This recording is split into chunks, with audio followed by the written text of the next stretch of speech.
noite. Sejam todos bem-vindos. Hoje está um pouquinho diferente aqui, que a nossa palestra vai ser com o nosso irmão Martinier, está vindo da Federação Espírita de São Paulo, para falar sobre o tema específico, né? A codependência e a lei do amor. Então nós vamos rapidamente ler alguns recadinhos aqui, nossa listinha de recados, e depois já passar a palavra para ele. Então a gente agradece pela presença sempre, né? Sejam todos bem-vindos. Lembrar que pedimos para desligar os celulares. Sempre recomendamos prestar o máximo de atenção possível na palestra, porque nessa hora a espiritualidade está aqui presente, está trabalhando conosco já. Então eles nos inspiram os pensamentos, né? Eles aproveitam esses momentos para nos auxiliar. Então nós pedimos sempre prestar atenção. Lembramos sempre que para quem vai passar lá embaixo no médico espiritual, não precisa receber o passe aqui no final, tá? Os demais, quando terminar a palestra e as vibrações e tal, pedir para aguardar com paciência, que serão chamados para o passe aqui, que é rapidinho. Complementa o tratamento médico espiritual, óbvio, o médico físico, né? Nunca deixar de ir no médico físico, claro, óbvio, né? E aí nós fazemos um bem bolado aqui. É o médico espiritual ali, o médico físico. A palestra aqui é muito importante, porque com a palestra nós estamos aprendendo acerca do Espiritismo e do Evangelho de Jesus, que é o maior mestre da humanidade. Então, quando nós estudamos, né, ninguém aqui dá aula, né? Nós estamos fazendo exposições. Estudamos acerca do Evangelho, nós procuramos não só ouvir, né? Óbvio, mas colocar em prática, que é o mais difícil.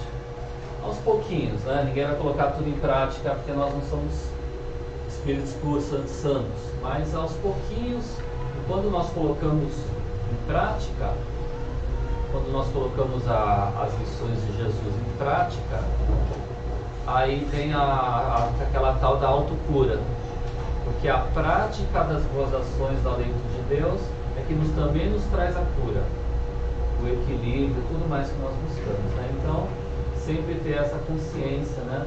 Vou passar no médico lá embaixo, legal, ótimo, o médico vai ajudar, o espiritual.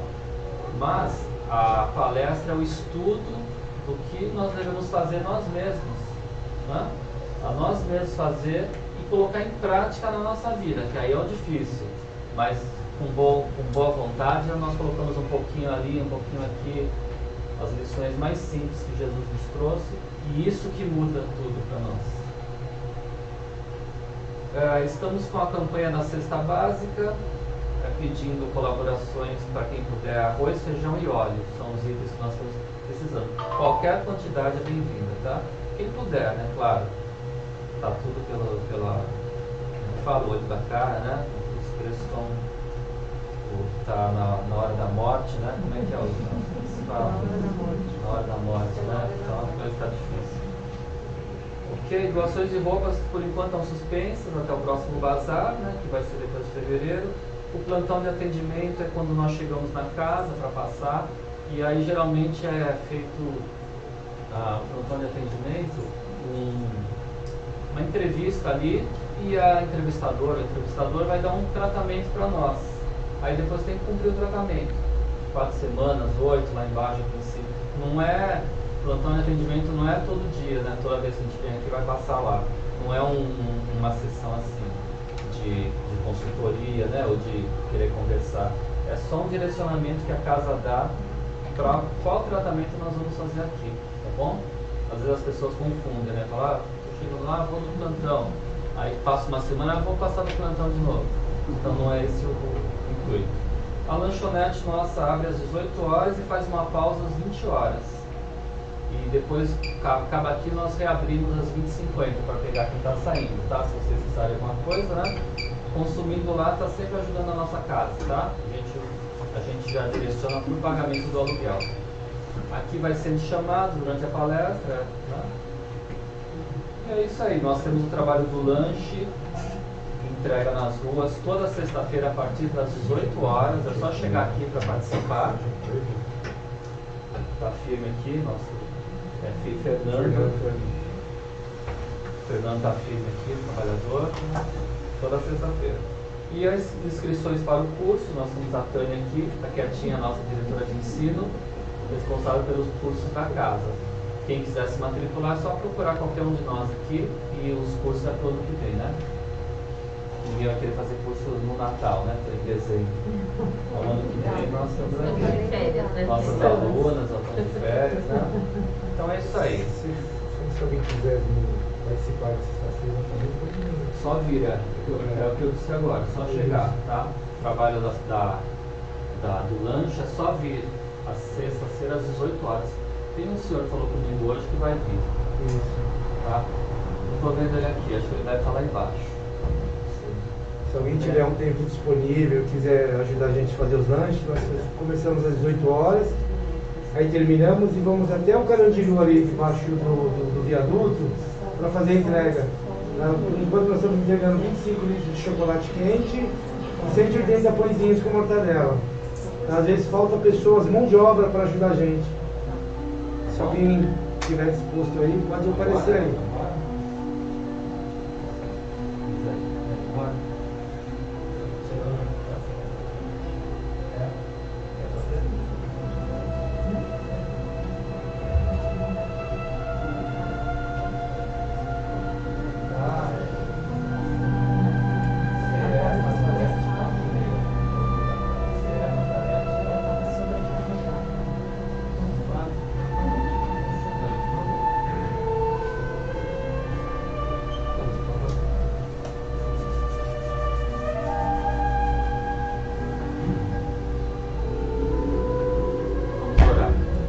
Pai nosso que estais nos céus, santificado seja o vosso nome, venha a nós o vosso reino, seja feita a vossa vontade, assim na terra como nos céus. O pão nosso de cada dia nos dai hoje, perdoai as nossas ofensas, assim como nós perdoamos a quem nos tem ofendido. Não nos deixeis cair em tentações, livra-nos do mal, que assim seja. Graças a Deus. Passar a palavra ao nosso irmão Martiniano. Pode deixar a luz apagada, viu? Que hoje vai no slide aqui. Tudo bem? Boa noite. Boa noite. Todos bem? Graças a Deus. Muito bem, pessoal. Eu, inicialmente, gostaria de pedir desculpas a vocês, porque vocês vão me ver andando por aqui, indo até lá, ficando a pé, porque a nossa palestra é uma palestra participativa, ok? De maneira que aqueles que quiserem fazer uma observação, fazer uma pergunta, tiverem dúvidas sobre alguma coisa, se nós pudermos ajudar, nós assim faremos. Se nós não pudermos, espero que a gente consiga pelo menos orientar onde nós possamos buscar as respostas. Combinados, pessoal? Então fiquem à vontade, podem perguntar, tirem as suas dúvidas e, se nós pudermos, nós poderemos ajudá-los nesse sentido. Vamos todos unir os nossos pensamentos através de Jesus, nosso mestre maior, nosso irmão. Somente através dele que chegamos ao nosso Pai Criador. E vamos pedir a ele que nós tenhamos resiliência para colocar em prática as suas orientações. Ou seja, aquelas lições na prática que ele deixou através da Boa Nova, que é o Evangelho, de como nós devemos nos tratar uns aos outros. Graças a Deus. Graças a Deus. Meus queridos, nós vamos tratar deste tema nesta noite de hoje: a codependência química e a lei do amor. Sejamos todos bem-vindos. Nosso mestre maior está nos aguardando de braços abertos. Nós é que precisamos caminhar na direção dele. Nós vamos tratar inicialmente de o que é a dependência química, bem rapidamente, depois a dependência química e a codependência, e depois o mais importante de tudo, vamos todos nós aqui refletirmos sobre a lei do amor. Dependência química, pessoal, é aquele impulso que nós temos, aquela força que nos impulsiona na direção de determinadas substâncias, quase sempre ou frequentemente, no sentido de obtermos prazer, obtermos alívio. Contra o quê? Contra as nossas tensões, as nossas ansiedades, os nossos medos, ou aliviar aquelas sensações físicas desagradáveis. Por isso que nós vamos aqui em busca destas substâncias. Principalmente quando vamos em busca disso aqui, ó, de prazer. Todos nós. A dependência química é um transtorno mental, ou seja, está elencado pela medicina, pela psicoterapia, pela psicologia, por todas as ciências médicas como um transtorno mental, ou seja, é uma doença, é um desequilíbrio do sistema nervoso e da nossa mente. É uma doença crônica, tá certo, pessoal? Então ela é bastante contínua, ela é crônica, ela continua.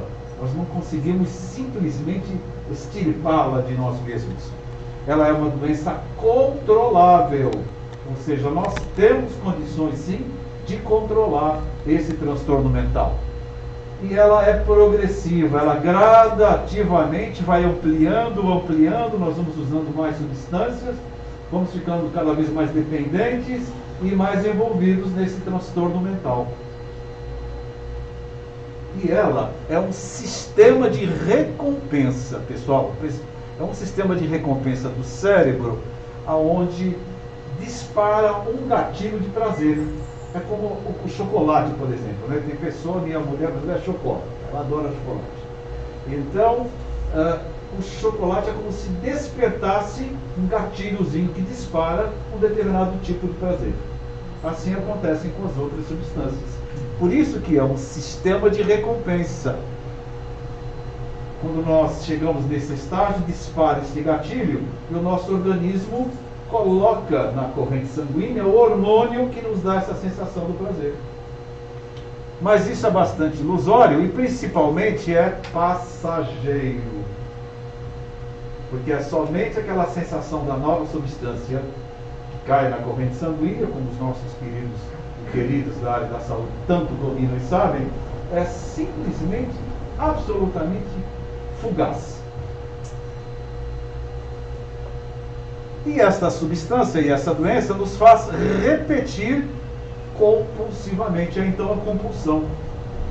A gente gosta daquele prazer, aquele prazer preenche alguma coisa dentro de mim num determinado momento. Por exemplo, eu sou muito ansioso, aí eu preciso de um chocolatezinho antes de fazer a minha palestra lá na minha empresa. Então todas as vezes que eu tenho que fazer palestra, eu vou lá e pego o meu chocolatinho, ou uma outra substância.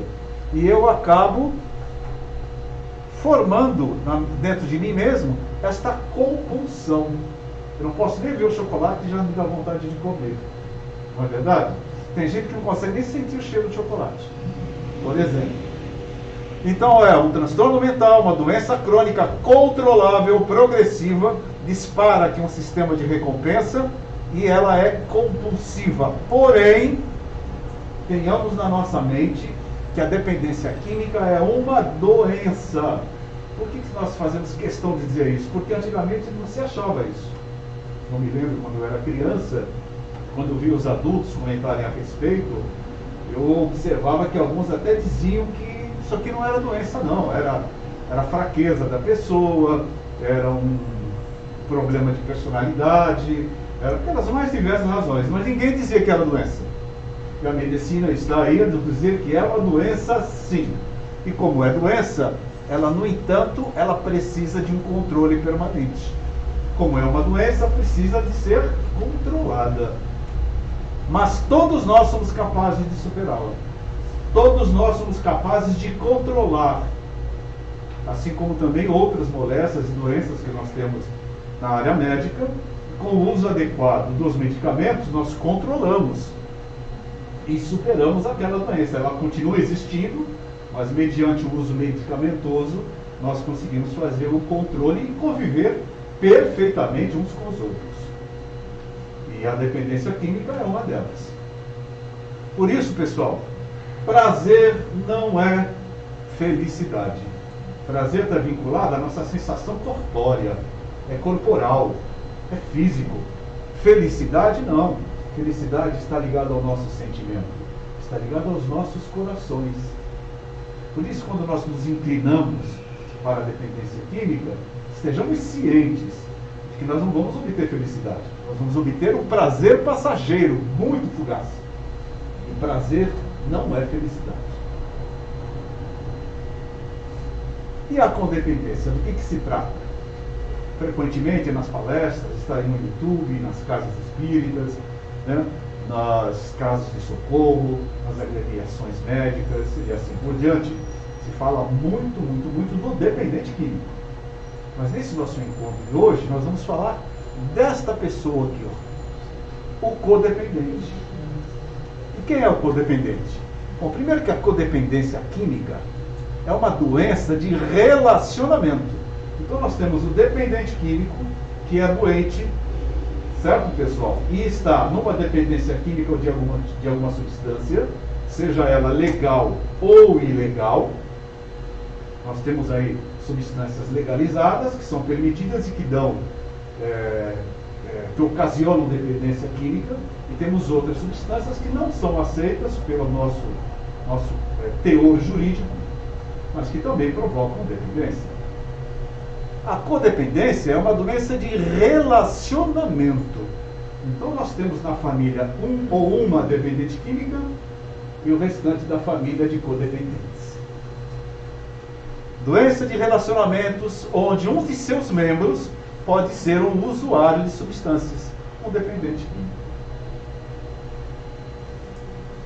A codependência é um transtorno emocional em relação ao nosso dependente, né? Nosso dependente químico. É uma dependência afetiva,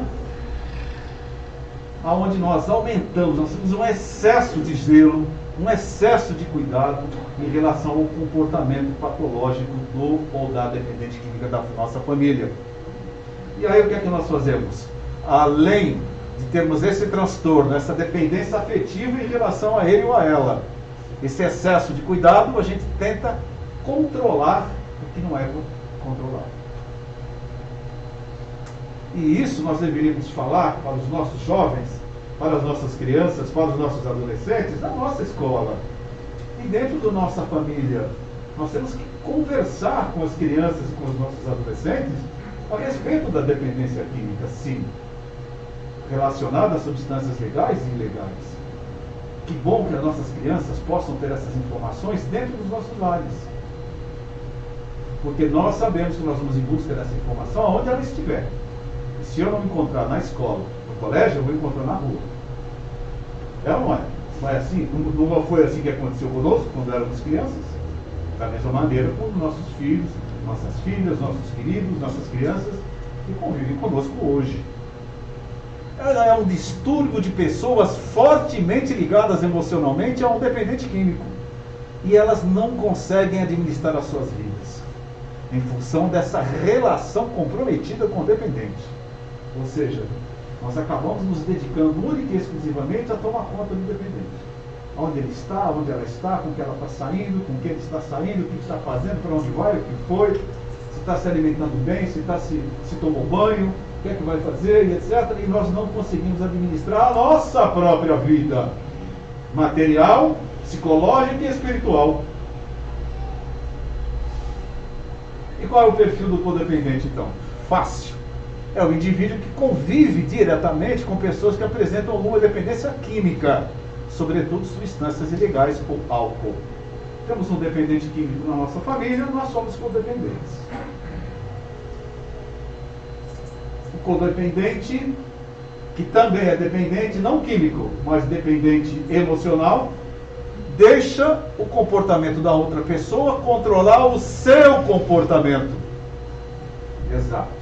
É para nós tão doloroso e tão difícil que nós não percebemos que, na verdade, aquele irmão, aquela irmã, aquele filho, aquela filha, aquele sobrinho, aquela pessoa querida que está conosco, que é dependente, controla o nosso comportamento e nós não percebemos. Porque estamos com os olhos e os nossos sentimentos voltados em controlar o comportamento patológico dele ou dela. ficamos viciados, obcecados em cuidar, controlar o comportamento do ou da dependente. Desenvolvemos um sentimento de impotência, desenvolvemos um sentimento de dor dentro das nossas famílias. Por quê? Porque o único doente não é só o dependente químico. Adoece a família inteira. Lembra que eu disse? Temos lá um dependente químico e os outros, todos nós, dependentes, codependentes. Fica todo mundo doente. Aquele ou aquela dependente químico e nós codependentes. Isso aumenta tremendamente pela nossa ignorância, gente. Porque nós não sabemos como é que nós vamos auxiliar o dependente químico. Ninguém nos explicou isso. Nós não lemos a respeito na literatura. Ninguém nos preparou para essa prova bastante difícil. E aí, então, de maneira ignorante, a gente procura auxiliar de acordo com a nossa tentativa e erro. E aí está o problema. Porque achamos que todos os cuidados e todo o amor que nós dedicamos àquele ou àquela dependente química é o suficiente para a gente convencer a pessoa que ela vai deixar da dependência, quando não é verdade. Isto não vai acontecer. A percepção do amor e os cuidados, eles não são suficientes para o dependente químico deixar de usar a substância. Nós achamos que sim.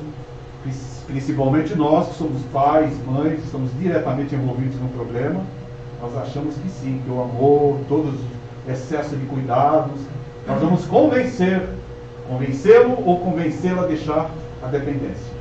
Não é verdade. E por que não é verdade? A gente vai verificar isso daqui a pouco, tá, pessoal? E essa relação, como é que fica dentro da família? Como é que é o relacionamento, então, entre o dependente e o codependente? As pessoas que possuem uma forte ligação emocional com o dependente químico, geralmente são quem? Os familiares mais próximos. O pai, a mãe, aquele que cria, aquele que está na condição de maternidade, de paternidade, o companheiro, a companheira. Esses são os mais afetados, aqueles que estão mais próximos. O usuário fica dependente. E das substâncias? E a família, codependente, emocional. E o que acontece nesse relacionamento? Primeiro, o sentimento de sobrecarga. O dependente passa a não assumir mais as suas obrigações, passa a não fazer mais as suas obrigações materiais, o seu trabalho, aquilo que devia fazer dentro do lar, e nós passamos a fazer no lugar dele. Nós nem permitimos que ele ou ela façam nada. Nós passamos a viver a vida dele e a vida dela. Nós nos tornamos policiais compulsivos dentro de casa. No contexto familiar do dependente químico, se desenvolve aonde? A codependência se desenvolve no contexto familiar, no lar. E nós ficamos policiando aquele comportamento do dependente ou da dependente. 24 horas por dia. Isso faz com que nós fiquemos atados, atrelados ali emocionalmente. Nós nos aderimos, nós colamos no dependente e na dependente química. E aí o que acontece com o dependente químico? O dependente químico, quem mais conhece drogas, substâncias ilegais e afins? O dependente. A dependente. Conhecem todas as formas de substâncias legais e ilegais. E como adquiri-las. E aonde adquiri-las. Muito mais do que nós. Muito na nossa frente. E aí, então, tendo em vista que nós somos codependentes, nós temos esse sentimento de dependência psicológica em relação a eles, quando nós estamos nesse estágio da dependência química, o que nós fazemos? Nós fazemos uso de todo esse potencial de ajuda que é dirigido para nós usarmos as substâncias.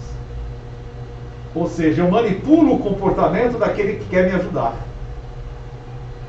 De tal forma que eu consigo dinheiro, eu consigo sair na hora que eu preciso, nem que eu tenha que rodar baiana, fazer espetáculo às vezes dentro de casa, ou então fazer de conta que eu estou tranquilo, que eu estou bonzinho, Eu manipulo o comportamento de quem quer me ajudar. Para quê? Para eu adquirir a substância. E o codependente, que é o familiar, é nada mais, nada menos do que um administrador de crise. Quando estabelece a crise lá, né, que eu fico em crise para obter a substância, fico distante de casa, fica aquela situação difícil, ou quando eu fico doente, o codependente, que é o pai, a mãe, o companheiro, a companheira, a esposa, administra a crise. Só isso que faz. Administra a crise. Nós não conseguimos evitar a crise. Nós não conseguimos fazer a prevenção da crise. E enquanto o sistema permanecer instável, os problemas e crises são administrados pelo codependente, que manipula o meu comportamento. E o dependente químico, e o codependente. E o dependente químico tem condições de continuar o uso das substâncias, porque é na crise que ele ou ela manipulam o meu comportamento. Então, estar em crise é bom para quem quer continuar como dependente. E aí, então, veio o nosso maior problema. Desenvolvemos um processo de culpa, porque nós achamos e pensamos que ele ou ela são dependentes químicos porque eu deixei de fazer alguma coisa ou porque fiz alguma coisa. E aí eu desenvolvo mais uma mochila, além daquela que eu tenho que carregar como cristão e como ser encarnado que sou, eu coloco mais uma sobre ela, a da culpa. E isso me traz, inclusive, malefícios físicos mais tarde. E nós já sabemos, pela nossa doutrina, que essa questão da culpa nós desenvolvemos, inclusive, moléstias no nosso corpo físico, por causa do desequilíbrio emocional, que ocasiona problemas e efeitos no meu perispírito, e aí então no meu corpo físico.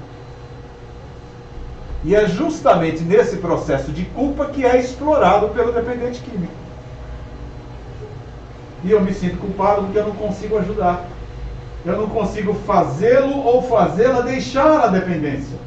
Não usar mais aquela substância ou todas aquelas substâncias. Culpa e responsabilidade. O codependente tem a sua realização pessoal no papel de cuidador. Aí a gente veste a fantasia de cuidador, e eu vou ser cuidador do dependente químico e da dependente química em toda a minha encarnação. Eu não posso deixá-lo ou convencê-la a deixar a dependência, mas aí eu visto a minha fantasia de cuidador dele, de cuidador dela. O que dá motivo para a minha existência. Aí eu posso achar, a partir daí, que a minha encarnação, a minha missão nessa vida é ser cuidador do dependente químico. Todas as outras metas da minha vida ficam secundárias. Eu deixo de lado. Me dedico única e exclusivamente em ser cuidador da dependente. E o dependente químico encontra no codependente proteção, amparo, alguém para depositar culpas e responsabilidades. E aí naquele momento em que ele precisa sair, porque ela precisa de dinheiro, e eu estou inicialmente dizendo que não, o que faz o dependente? Diz que a dependência dela é minha. É minha responsabilidade. Alguma coisa que eu fiz ou deixei de fazer no meu passado. E aí o dependente consegue o que quer. Nós nos rendemos. Perceberam como o dependente manipula o nosso comportamento? E como é que nós nos recuperamos? Isso é que é principal. Precisamos primeiro reconhecer que a dependência química é uma compulsão. Depois, reconhecer que essa codependência, além de compulsão, ela é um relacionamento psicológico. Uma dependência psicológica que eu estabeleço entre eu e o dependente. Tenho que aceitar os esforços em ajudar e proteger, que eles estão fadados ao fracasso. Toda ajuda que eu fizer, toda proteção que eu fizer, provavelmente não vai dar certo. eu não vou conseguir sucesso em relação ao dependente e à dependente. Perceber que eu não sou responsável pelo uso de substância do dependente químico. Quem usa a substância? Ele. Quem é que usa a substância? Ela. Quem é o dependente químico? Ela. Quem fez as escolhas? Ele. Quem está querendo continuar andando nesse caminho? Ele. Não sou eu. O dependente químico é ele ou ela?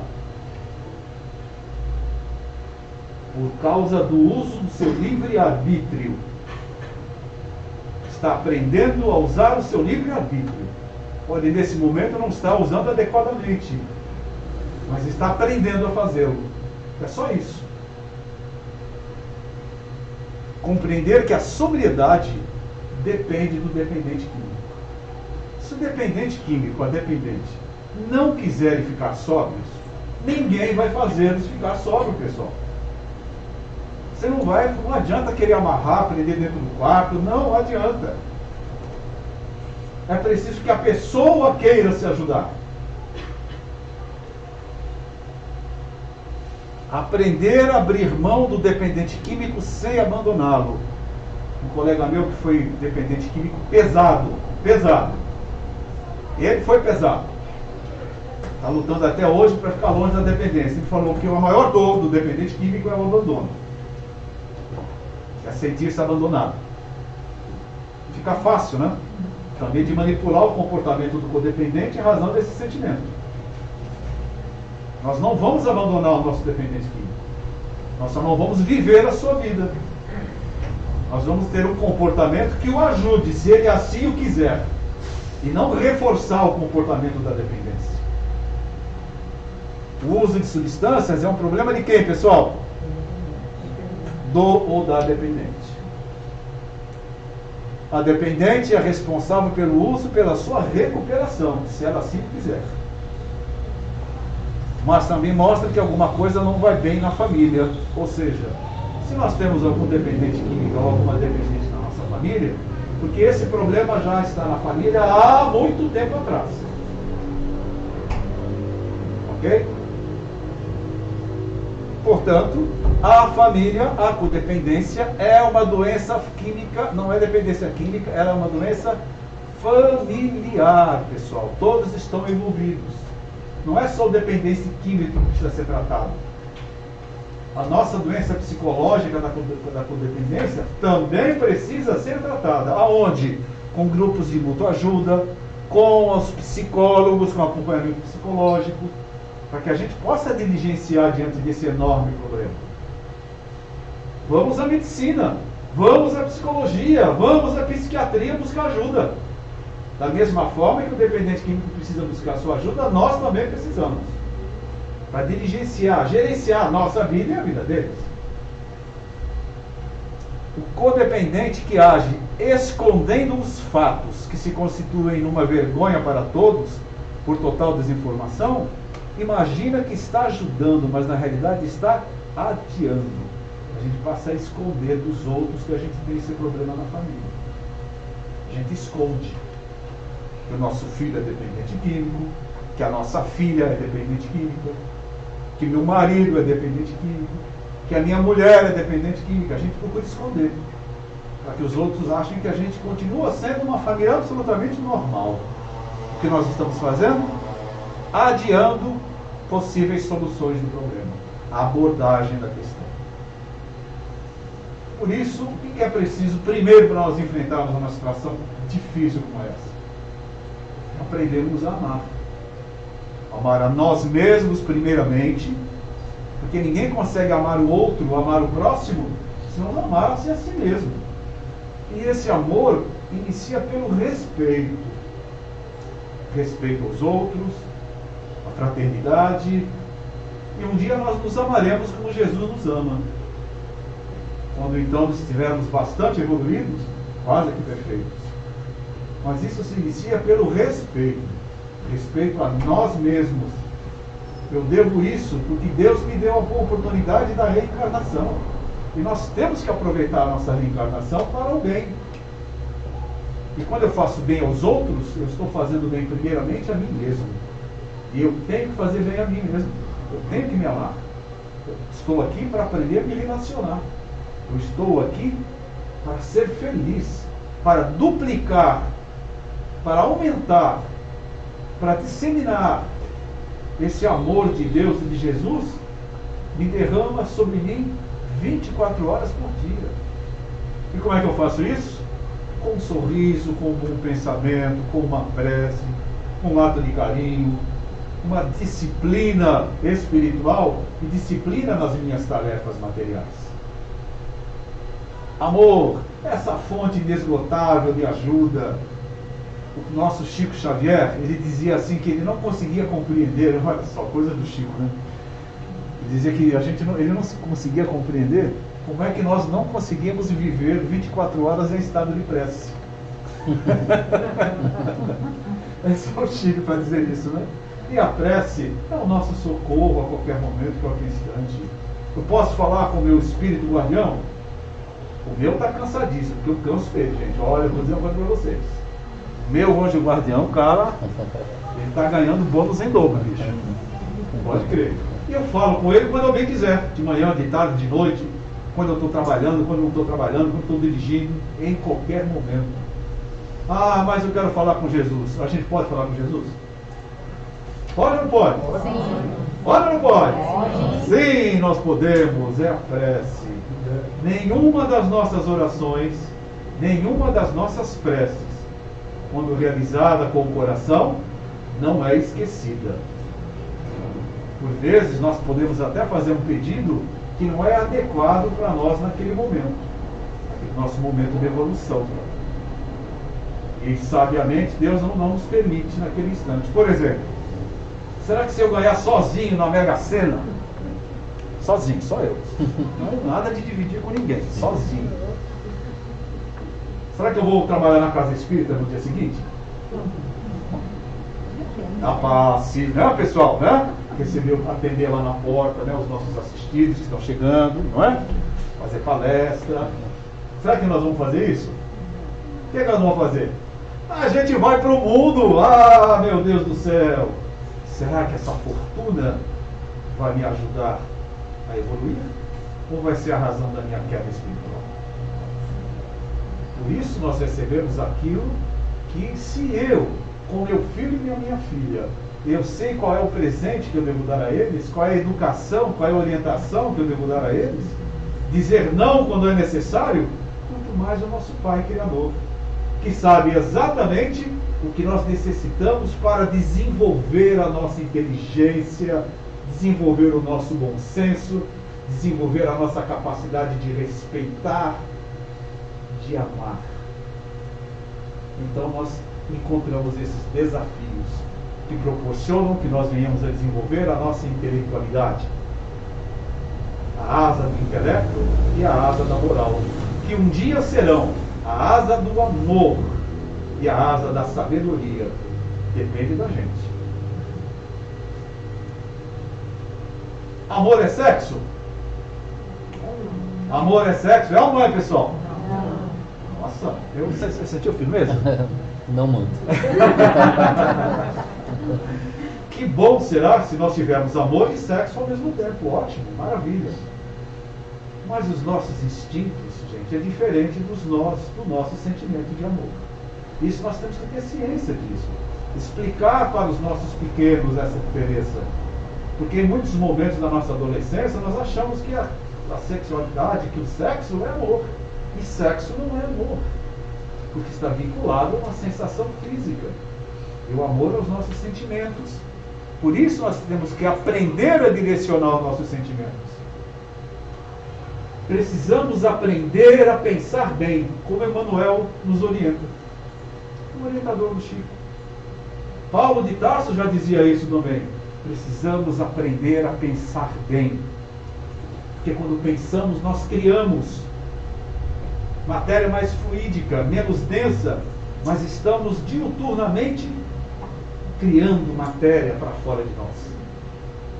E precisamos nos disciplinar. E por isso, nós precisamos controlar esses pensamentos, controlar os nossos sentimentos, aprendendo a pensar bem. Amar o próximo como a ti mesmo, como está lá em Mateus, lá no capítulo 22, no versículo 39. Fazer para o outro, esse é o maior mandamento. Ah, mas eu não consigo amar o outro de maneira como Jesus. Um dia nós saberemos. Vamos dar o primeiro passo hoje. Ou seja, fazendo para o outro o que nós gostaríamos que fosse feito a nós. É uma maneira proativa de nós nos colocarmos diante da humanidade, pessoal. Não é nós ficarmos em casa esperando que os outros nos tratem bem. Não. É nós tratarmos os outros bem sem desejar nada em troca. Nem muito obrigado, nem um sorriso. Simplesmente deitar as boas sementes do amor. Foi isso que Jesus nos indicou. Fazermos a nossa parte. Aonde essas sementes caírem, quando tiverem calor e luz adequada, essas sementes brotarão.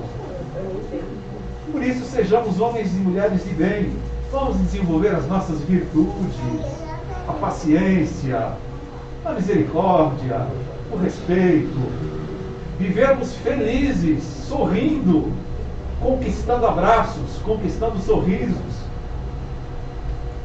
E quais são os instrumentos para essa grande vitória dentro de nós mesmos? Quem é que nos educa? Nós mesmos. Por isso que todos nós estamos aqui.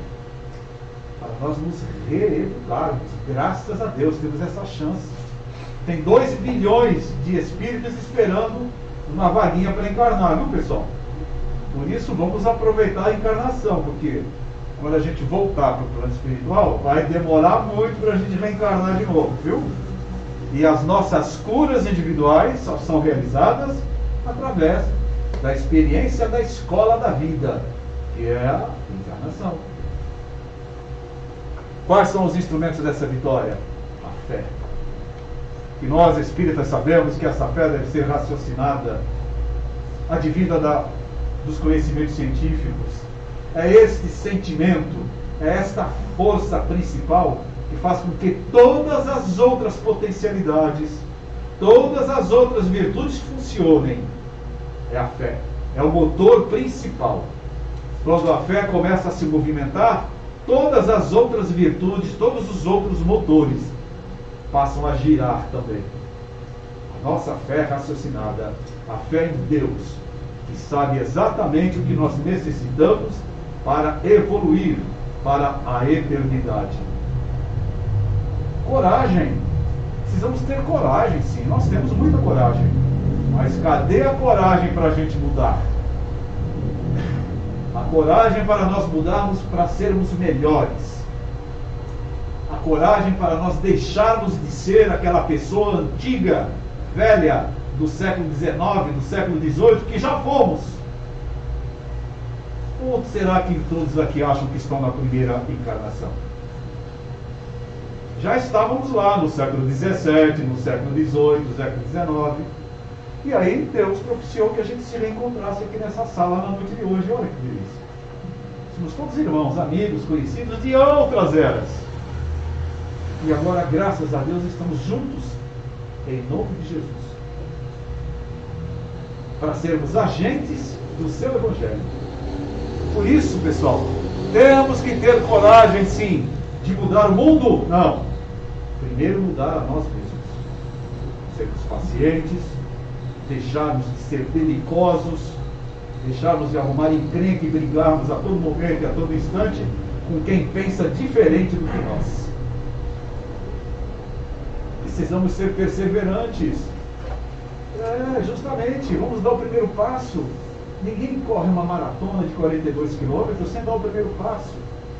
Sejamos perseverantes e a ajuda do plano espiritual maior virá. Ou vocês acham que os espíritos colaboradores de Jesus são bobinhos, são bobos? Hein? Vão fazer investimento de fluidos e de tempo em quem não quer nada com a peteca. Vai ajudar quem quer ser ajudado, não é mesmo? Como nós faríamos. Aquele, porém, que perseverar até o fim, esse será salvo. Vamos perseverar. Para essa encarnação? Não. Para essa encarnação e para as outras que virão, graças a Deus. Por isso, todo auxílio que nós pudermos fazer ao próximo, nem que seja um olhar de carinho, nem que seja uma prece, façamos.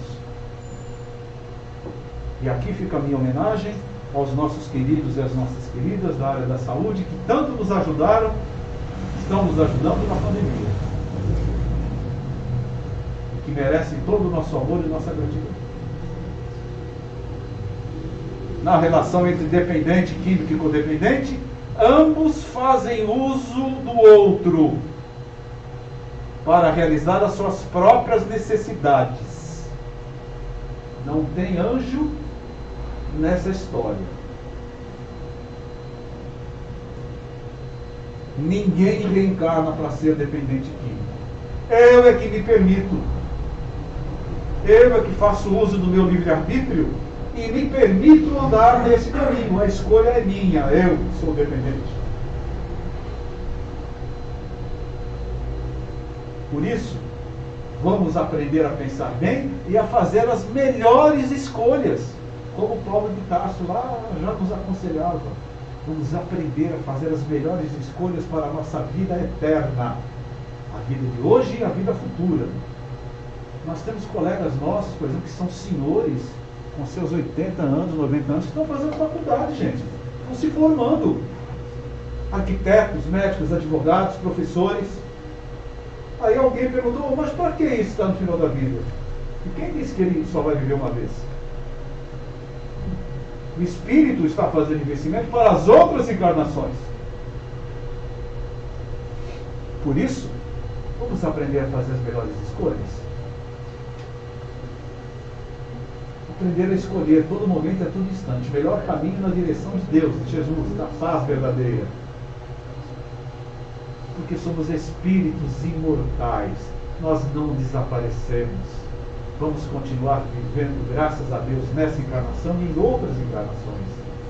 Porque Deus nos possibilita reiniciar, graças a Deus, aquela tarefa que a gente deixou pela metade, lá quando eu estava na Idade Média, lá quando eu andava com os hunos, lá quando eu me arrastava pela terra com os exércitos, lá no século passado, quando eu era uma senhora na França ou na Inglaterra. Nada de duque ou duquesa, hein?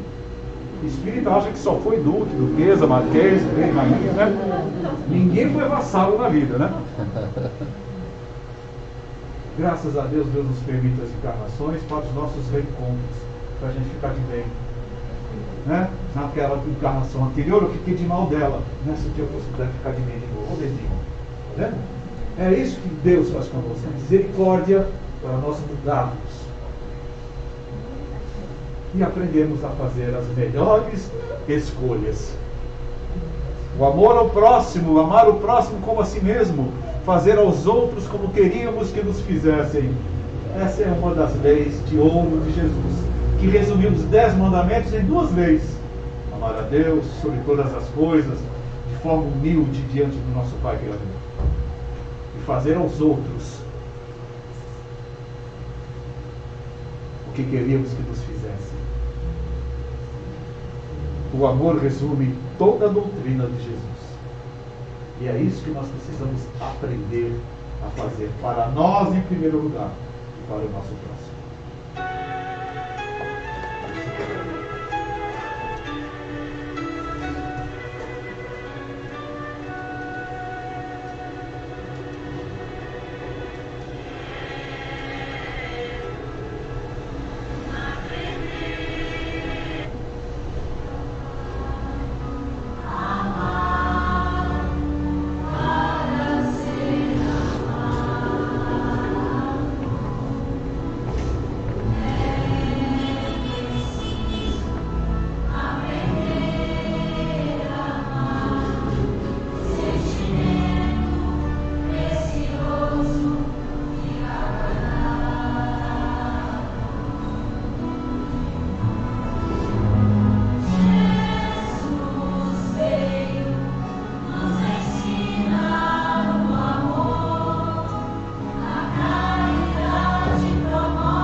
Meus queridos e minhas queridas, então é isso.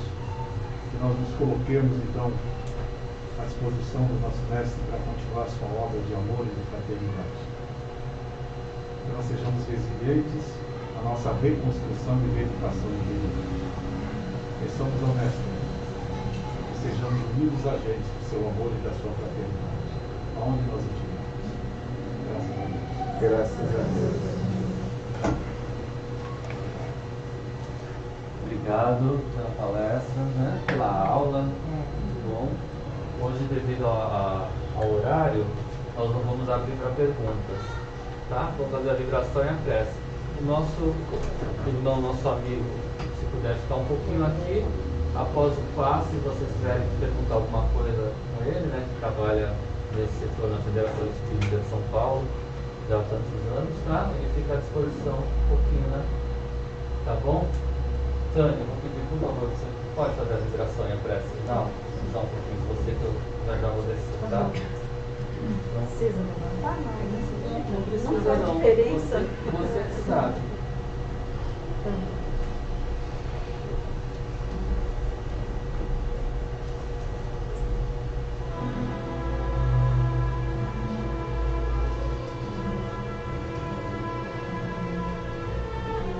Vamos passar de novo, nós podemos ir embora. Tá? Obrigado. Então, vamos reunir os nossos pensamentos a Deus nosso Pai, à Virgem Santíssima e a todos aqueles que nos assessoram na espiritualidade maior, rogando a eles que possamos nos unir aos seus pensamentos, aos seus eflúvios de amor, e que possamos assim tirar os nossos melhores sentimentos de dentro dos nossos corações, vibrando intensamente por todo o planeta Terra, envolvendo em luz, para que a luz traga a cura de todos os males aqui encontrados. Não apenas as doenças do corpo,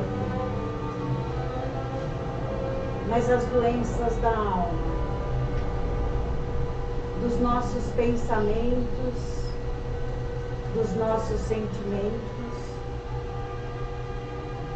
que possamos vibrar por cada coração sofrido, para que encontrem a paz, o equilíbrio e a força necessária para a recuperação.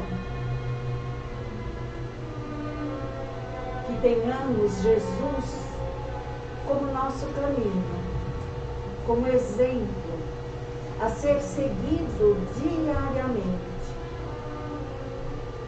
Que possamos olhar para aqueles que convivem conosco com amor, com senso de justiça e com tolerância, indulgência amorosa, porque eles nos fazem adquirirmos aquilo que de melhor possamos oferecer. Eles nos fazem transformar a nossa própria intimidade.